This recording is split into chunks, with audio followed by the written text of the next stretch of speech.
Здравствуйте! Продолжаю сегодня листать скетчбук.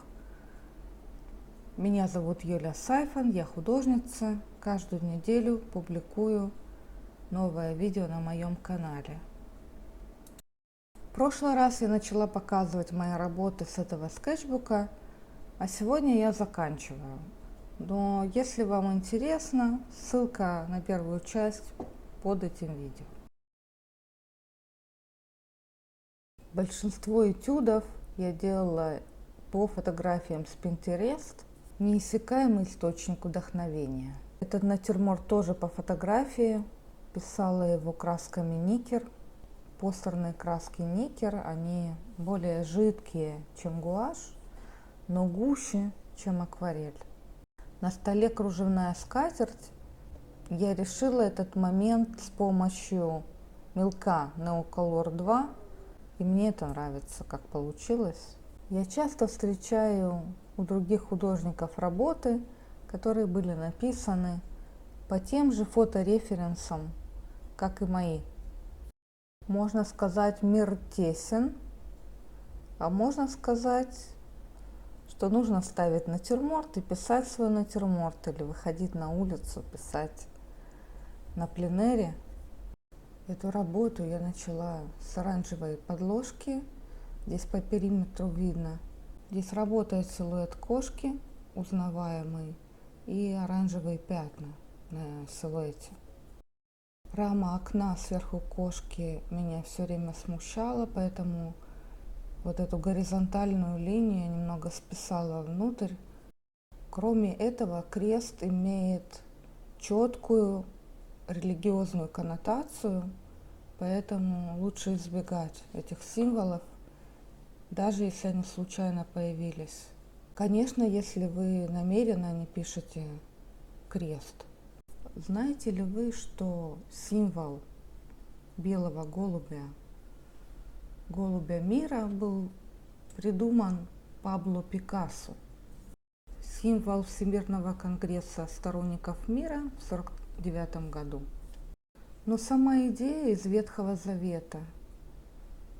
Всемирный потоп, Ной, голубка, посланная Ноем на землю, вернулась с оливковой ветвью в клюве.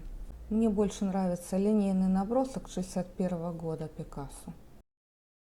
Внизу постерная краска, потому что она здорово разливается, как акварель. Далее гуашь и восковые мелки.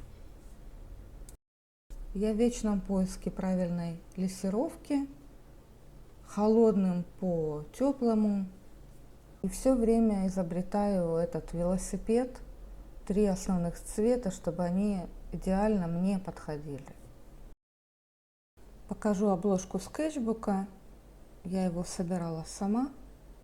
И вернемся к просмотру. Пожалуйста, поставьте лайк этому видео, подпишитесь и оставьте комментарий. Я с удовольствием читаю, сразу отвечаю. Кроме этого, это уверенность моя в том, что все это не зря, потому что ни копейки денег я не получаю за свой канал. У меня есть видео о технике живописи гуашью.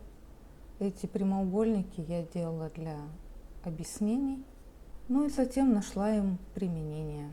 На обороте этого листа у меня разные упражнения, я пробовала по оранжевому разными цветами. А эту работу я рисовала под лекцию о романе Набокова «Лолита». Как же так получается, что самое низменное, переведенное на язык искусства, становится чем-то совершенно другим? То же самое относится к искусству 20 века. В полотнах художников так много ужаса и надрыва. Мне на это больно смотреть. Это пешеходная часть рядом с моим домом. На этом месте я много и часто пишу на пленэре, делаю много фотографий, потом дома смотрю, как можно этот пейзаж интерпретировать по-другому. Здесь я пошла путем через теплый колорит и геометрические формы. Фотографии, конечно, ограничивают поиск самостоятельных решений, но я стараюсь делать эскизы. Вы знаете, контраст это не всегда по цвету. Это контраст по форме большого и маленького, больших деревьев, маленького оленя. У меня есть несколько подобных работ в этом скетчбуке. Это я рисовала вместе с Симон Грюневальд. Она рисовала на планшете в Procreate. Я же повторяла в гуаши. В таких упражнениях я стараюсь схватить характер мазка, потому что у каждого мастера он особенный. Эта копия, мне понравился холодный колорит, то, чего никогда не будет у меня на улице, на пленэре. Потому что даже если найти незастроенное место и смотреть в глубину, на горизонт, там, где я живу, будет всегда теплый колорит. Художник Джон Вилсон. Поближе покажу копию, гуашь.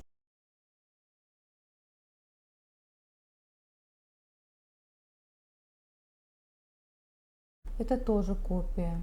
Интересно наблюдать разницу в том, как раскрывает художник свою работу, как он начинает ее писать. Здесь начало положено через оранжевый. Очень люблю европейский городской пейзаж со старинными домами, кафе внизу, уютные сюжеты. Но писать это я могу только по фотографиям. Ближайшие старинные дома в Тель-Авиве, рядом с рынком. Несмотря на то, что гуашь не настолько густая краска, как акриловая или масляная, здесь все равно может быть игра направления. В зелени может быть ветер, мы можем чувствовать движение облаков. Есть масса возможностей сделать это с помощью мазков. Отталкиваясь от фотографии, я сделала полностью самостоятельную работу. Мне была интересна игра пятен разной формы, крыши, и сверху них трубы с блеском. Так увлеклась, что не заметила, как случайно нарисовала голову динозавра. Хотелось бы верить, что в этой случайности есть что-то хорошее, потому что хаосу этого мира не хватает положительной интерпретации. С этой пленэре я делала несколько черно-белых набросков, прочувствовала место, затем взяла фотографии и сделала этот набросок по оранжевой подложке. Это тот случай, когда совсем не получалось, и я совсем не сдавалась. На уровне композиции здесь есть вопросы, ритм недостаточно четкий. Но из любой неудачной живописи можно сделать графику, и я уже дополнила в конце линию, оставила как было. Слева черное безобразие, это у меня была работа жидким углем, просто избавилась от нее. А это пример того, как по влажной бумаге губкой можно писать гуашью. Собаку, конечно же, писала кистью и немного впереди добавила пушистый куст, который перекрывает собаку. В таком сюжете все внимание будет на деталях лица и морде кошки, потому что там находятся глаза. При близком рассмотрении видно штриховку. Я люблю эту игру с разной фактурой карандаша и гуаши. Это то, о чем я сегодня не раз рассказывала в этой технике по оранжевому, по моей фотографии. Когда я на улице рисую графическими материалами или пишу гуашью, у меня уже складывается впечатление о месте. Поэтому, когда я дома пишу по фотографии с этого места, это уже очень просто получается. По той причине, что основная работа уже проделана на улице, я сравниваю по тону, ищу пятна, что светлее, что темнее. Но изначально композиция выстраивается, то есть полностью весь мыслительный процесс произошел на улице, а дома нужно только повторить. Здесь я сделала выкраски, набор Артеза 12 цветов, пастельные цвета. Обычно я сама себе на основе белил замешиваю светлые цвета. Захотела проверить, как это рисовать на готовом. Иногда ими пользуюсь. Постерная краска Никер, здесь 10 цветов, плюс еще черный и белый, 12 цветов мой набор. И напоследок теплый этюд по моей старой фотографии из поездки. И на сегодня я прощаюсь. Лайк, подписка, комментарий. До встречи на моем канале.